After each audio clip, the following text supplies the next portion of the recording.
Magandang araw po mga kaibigan OFW at yung mga nandito rin po sa Pilipinas. Meron po tayong iluluto na susupo ito sa dagat Ang tawag nila, ananikad. Isishare ko po sa inyo kung paano pagluto. Ting Saturday po, nakakakita ako nung nakaraan, ini-steam ko lang siya ng, hindi naman steam, lalagyan ko lang siya ng luya, patis, konti paminta yun na, ang sarap, manamis-namis. Ngayon po ang gagawin natin, may gata. May gata pong lalagyan po natin ng kangkong. At saka tanglad. May tanglad, pinitas ko doon sa aking mini garden. Ngayon, ito po mga gamitin nating sangkap niya. Bawang marami. Tapos itong sibuyas, luya, may paminta, tsaka patis, sili. Tsaka ito, kakanggata. Puro po ito, pero may tumining na rin. Pinapaano ko ito sa palengke. Fresh kanina to. Ayan. Ngayon, atin na po siyang igigisa. Sarap-sarap po nito. Siguro yung mga nasa tabing dagat, swerte maraming ganito. Anilikad tawag nila kasi may kalawit sila eh. Yan, kalakalawit silang ganyan. Yan. Yung kuko ko, hindi ito madumi. Kumakain ako rambutan, pinipiga ako, mancha. Ayan po siya oh. Ang sarap po niyan. Ngayon, pakikita ko sa inyo mamaya kung paano makukuha yung loob niya. Mas simple-simple lang. Ito po, pinaiinit ko na yung paglulutuan natin. Hindi naman tayo magpagluto doon sa may mga coated na kailangan stainless po kasi ito naman ito. Sisirain na inyong kasirola na mayroong mga coated na Teflon, eka nga. Ito siya. Ang bango, press na press. Buhay po ito kanina eh. Nilamos ko muna siya ng asin, tapos sinugasan, pinasok sa rep. Mabuti na po yung nasa rep siya, mamatay man siya, hindi siya makangamoy. Kasi madali po ito. Pag namatay, madali mo. Ang bango. Pagka-press po, ang bango. Isa-isa po siya nilugasan. Ngayon, ito, hintay natin minit ng konti. Tapos tanglad. Babaliin natin siya.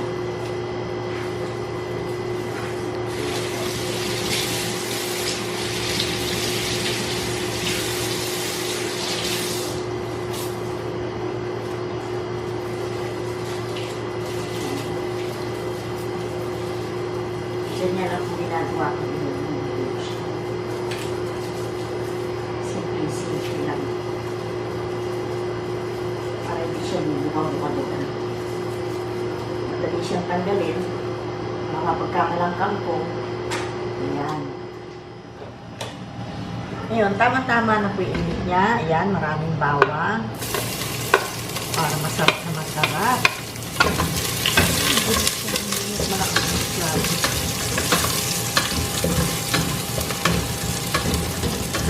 Ngayon, sunod po natin yung luya para ikatas niya sa oil yung katas ng luya. Hindi po siya masyado. Hindi pa rin muna. Yan. Ang bango. Red horse na naman ako ito. Habang tama, yung mga trabahador ko nagre-renovate sa mga tubo-tubo doon sa PVC, mapapatikin ko sila nito. Bago po kasi sila umuwi, tumatagal-tagal muna pagpa-antok daw. Isishare ko sa kanila yan. Magandang pulutan ito. Ayan. Pagka napiprito-prito na po itong luya, mas maganda po. Kasi ikakatas niya yung mga lasa sa oil. Yung oil na yan, kakapit na po doon sa ating aninikad, suso. Masarap po yan eh. Kahit mahal, okay lang. Basta ako, pag gusto ko, bibili ko. Yung Saturday, nagdagaling ko pong Cavite raw. Natutsambahan ko. Eh ngayon, Saturday. Bukas naman, nakilala naman ako ng suki ko na sa beef. Di ka lahat yung morpon. Pinanonood daw po pala niya lahat ng YouTube ko. Tawa ko ng tawa. Sabi ko, sige, gagawa tayong beef tapa. O nga pala. Magagawa tayong beef tapa. Yung siya, spicy. Bukas, raw eh. Meron siya magandang class, hindi pag Sunday. Babalikan ko yun. Yan. Na po siya. Medyo na prito-prito na. Pagka siya sa apoy ko.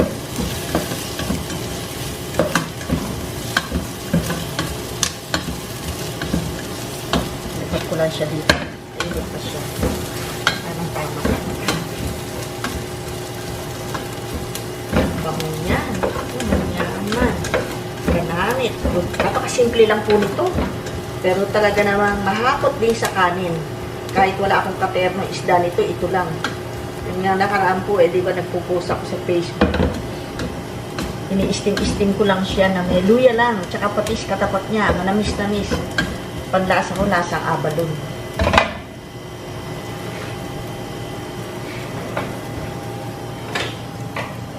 Ngayon, isusunod ko na po si gata. Mainit nga siya. May kunti pa itong sabaw-sabaw. Ayun. Manyaman. Dito po sa atin sa Pilipinas, uso na ngayon yung pagbibili ka sa palengke. Fresh yung nyog. May mga pang piga-piga na sila. Tatanungin sa'yo kung 2 piga, yung 1 piga, yan purong-puro. Tapos yung pangalawang piga, yung pinakasabaw niya, ibabalik doon sa sapal-sapal niya, tapos pipigayin pa uli nila.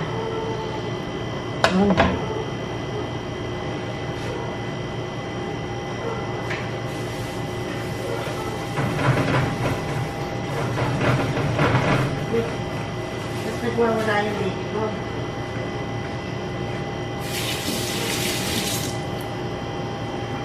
Hindi ko mabitaw-bitawan po itong. Ngayon, isasama na po natin ito. Mga sili-sili para talab-talaban lasa. Naku, yung sili po, 5 piso, 2. Yung isang malaki-laki, 5 piso, isa. Sabi ko, kung nasa Bulacan lang, ang dali eh. Marami dun.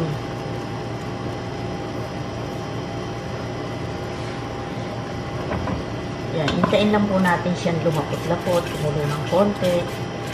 Tapos, lalagay ko na yung patis. Huwag muna lahat.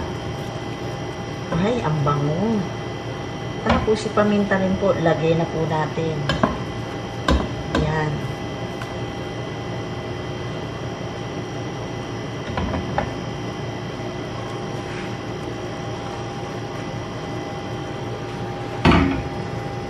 Lagay na rin po natin si tanglad. Ayan, maano na po siya.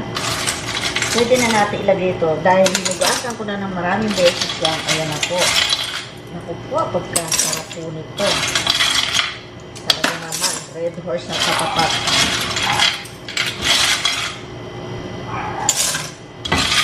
Manyaman. Ganamit. Masirang. Namit din. Tingnan nyo po, tamang-tama lang po siya. Ayan. Kubera po natin siya para maluto na siya. Napakadali lang po yan.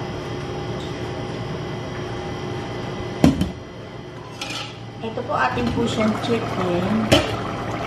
Wow. Ayan siya. Oh, tikman po natin yung alat niya kung kailangan pa siyang dagdagan ng asin.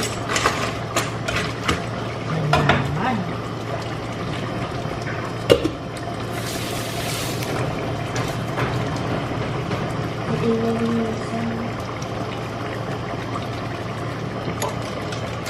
Tikman natin yung alat niya.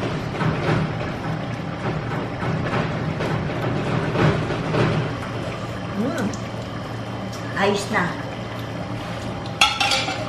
Ang sarap. Lalagay na po natin si kangkong. Pero ilalagay ko na po natin paminta para na swabe, sarap niya. At ang anghang niya, dagdagan ko ba siya? Ang verde na lang. Sarap, dinaya. Ako po, sarap. Talaga po kailangan ito ay red horse katapat. Yaman. Yun. Yan, lagyan na po natin si kangkong. Ayan. Sana. Ang gulay pa naman ngayon, napakamahal.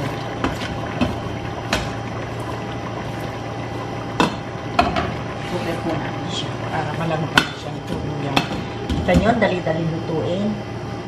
Yung chicken. Ayan, kanta na siya. Ayun.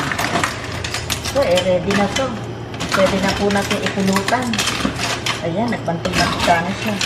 Wow! Manyaman. Ayun.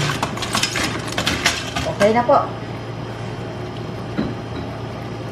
Kamuin na po natin. Ayun, kasi yung alat niya tama lang. Suwabing-suwabe. Ayan. Po, akin na po siyang haluin. Ayan, ako po, nagmamagika siya talaga.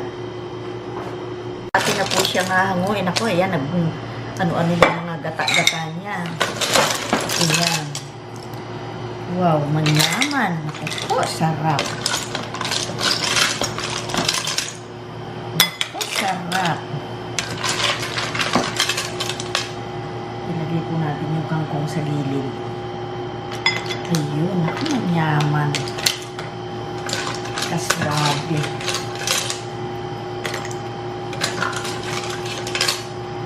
Ulam, pulutan. Bagay na bagay po. Pupulutanin ko na lang po siya. Ang sarap kasi sa Red Horse nito. Ayan. Natin siya i-ano yung kangkong. Iyon. Hilid natin. Ayun. Swabe. Lagyan natin ng sabaw. Bumulis ko na lang siya. Buo-buo.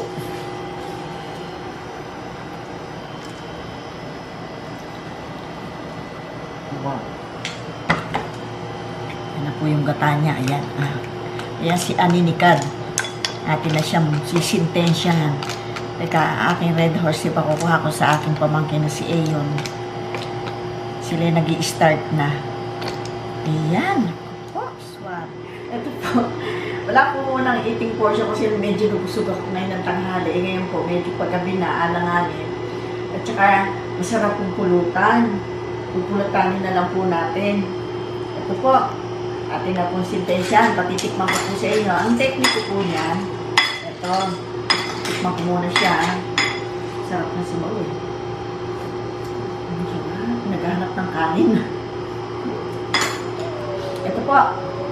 Ayan, mauubos lahat Yan toothpick lang po ang katapat niyan. Ayan, sip-sipin ko siya. Ang bata, ang sarap. Ito po, ayan siya. Ayan susundutin lang po natin na ganyan. Kakapain niyan. Ayan, tapos pagapang din po siya, iikot mo lang siyang ganon. Makukuha na po natin siya ng buong buo. Ayan. Ang sarap. Ayan na siya. Ang sarap. Lasang abal yung lasa ko. May natira pa. Manyaman. Ang malalagay mga pinagano ako.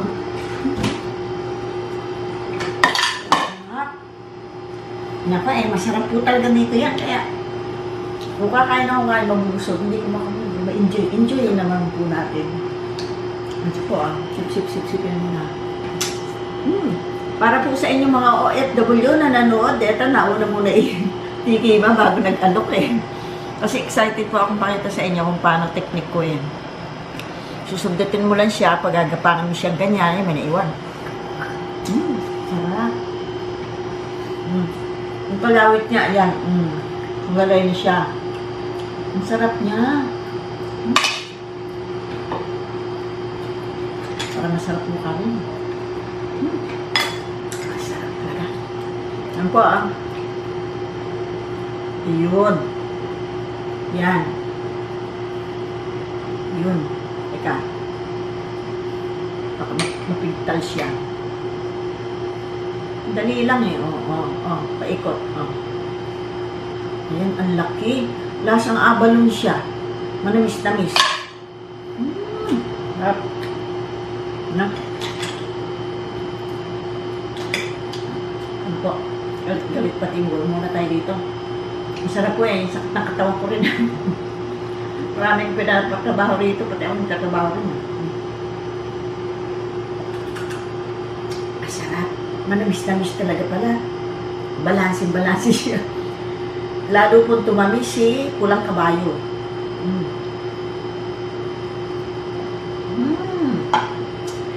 Ang sarap. Ang lamig.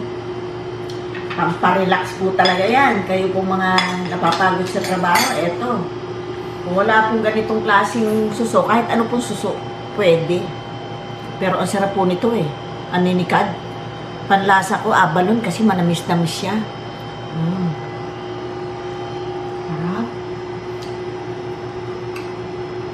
Naku, linggo-linggo po bumibili ko nito. Paborito ko yung sipon siya. Basta may nakita mga susundagat, kahit ano po siyang suso. Pero halaan, naku. Ang sarap, tamang-tama ang hangin niya. Muna niya naman, oh. Siya yung kalawit.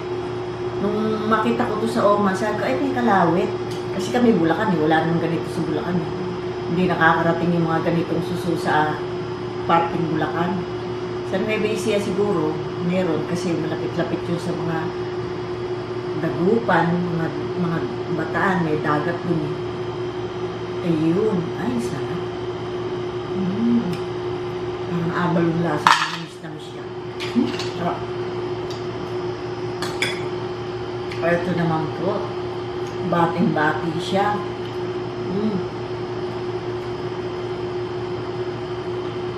Kailangan chopstick. Ito na lang chopstick ko yung maliit. Ito. Bawiin ko na lang po sa prutas.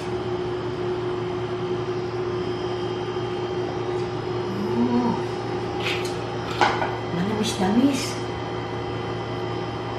Nung araw po, payat na payat ako eh. Kahit anong inumin kong vitamins, di ako tumataba. May nagpayo sa akin, minum kayo ka ng beer. Yung Pilsen, wala pa yan. Wala pa yan pulang kabayo mo. Naku po. Inumin ko na parang namanhid buong braso ko, anit ko, kasi hindi ako sanay. Eh gusto kong tumaba dahil tawag nila sa akin ng tikling, payat-payat ko raw eh. May nagsabi, ito raw kaya sarsi. Inuna ko muna yung sarsi. May nakapagsabi, hindi masyadong effective yan. Mas masarap, hindi. Lalagyan daw po ng itlog, yung fresh na itlog. Naku, hindi mo na ako kumakain. Kung gusto ko po talaga naman tumaba. Kaya tinutokso ako nilang tikling. Kaya, binati ko yung nilagay. Tapos pag inom mo pala, dire-diretso, hindi mo pipigil. Kasi madulas yung itlog. May kasunod akong kamote o kaya saging. Baka masok ka. Pero hindi naman po. Naku, para naman po. Tuto pala. Lakas makataba. After 3 months. Para ako hinihipan lobo. Bilis kong tumaba. Ngayon, ang hirap na magpapaya. Tabain na. Ang sarap naman. Talaga naman sarap. Kung may kanin to, talaga masarap. Kaya lang, gusto ko po siya ternuhan eh. Hindi ko siya matiternuhan nitong bagay na bagay. Masarap eh. Pag nagluto kayo, kayo na lang magterno ng kanin. Suwabe. Magluluto pa po ako na isa, samantalahin ko kasi hindi po kami magkasundo ng oras ni Mark. Pag ako pwede, sige, sinin ako. Siya naman hindi pwede, kaya marami ko nakalinya niluluto. Niluluto ko na lang dito sa bahay, kami mga kain. Kaya nga, meron na naman silang mga event.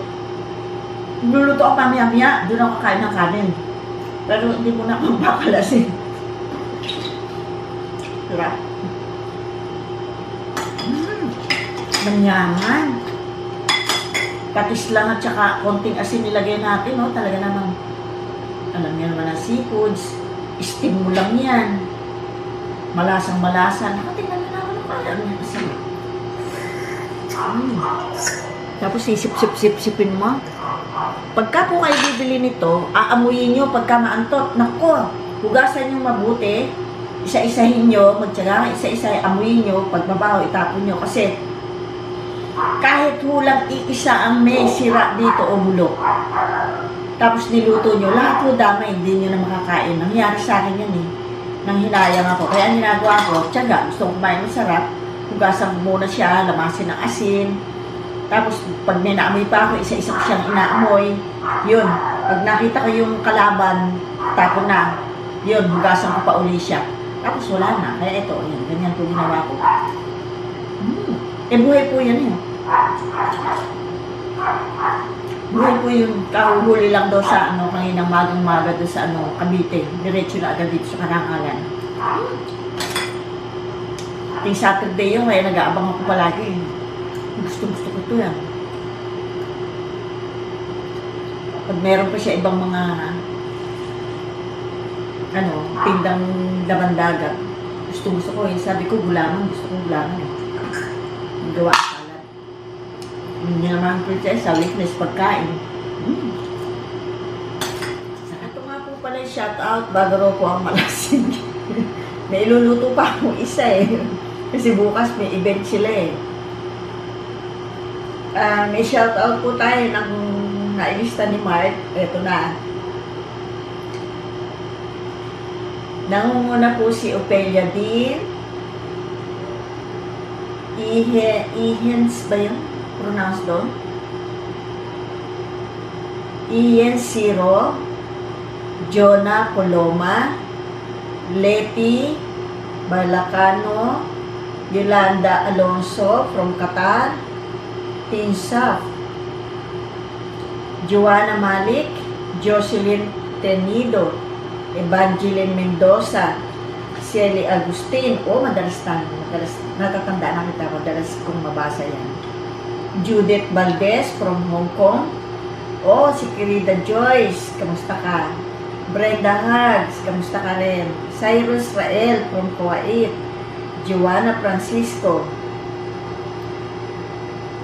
Sophie Lim, Josepina Santos, isa pa to si Josepina.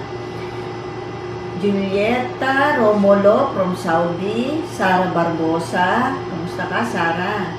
Lisa Ayuyaw, Venus Nunad, Isa Dato, Chris J. Toloti from Nevada, Oscar Albano, Joyce McDonald, kamusta na? Evangeline Togonon, Roland Caro, Connie Javier, LD Setel from Washington, Princess Ariana from Melbourne, Randy Cruz from Pangasinan, Ann Marcelo, Luz Sidro, May Garcia, Rebecca Madrid from Canada. Yun lang po.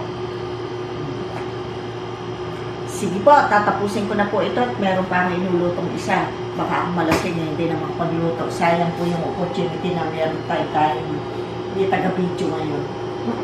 Yan. Luluto po ako na isa, isi-share ko sa inyo. Bata pa lang, paborito ko na yun. See you po next episode.